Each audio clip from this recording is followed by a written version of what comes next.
Chapter 8 of Puss in Boots, Junior and Tom Thumb. Ding dong! Ding dong, ding dong, tolled the bell for poor Cock Robin's funeral. The cruel sparrow, with his bow and arrow, had killed the sweetest bird in the whole forest. Puss, Junior, wiped the tears from his eyes and said, "Who'll dig his grave?" "I," said the owl, "with my spade and shovel, I'll dig his grave." And the great grey owl, who was to dig the grave for poor Cock Robin, blinked in the morning light as he looked at Tom Thumb, who stood quietly by the side of Puss, Junior, and just then a bird dressed in long black feathers flew by. "Who'll be the parson?" asked Tom Thumb. "I," said the rook, "with my little book, I'll be the parson."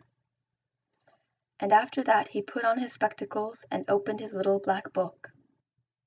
And pretty soon, with a soft flutter of wings, the lark flew down and stood near by.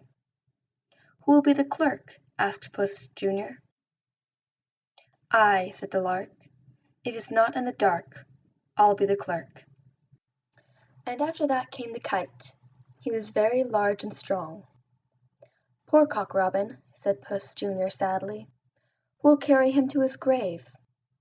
"I," said the kite, "if it's not in the night, I'll carry him to the grave."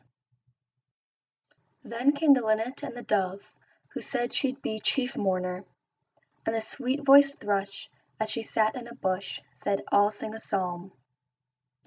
And all the while the deep-toned bell kept mournfully on, ding dong, ding dong, for the big, kind-hearted bull was pulling the bell rope.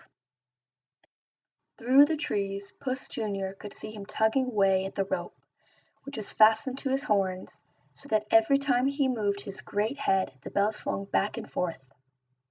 "Ding dong," it said, as it swung from the limb of the big oak tree.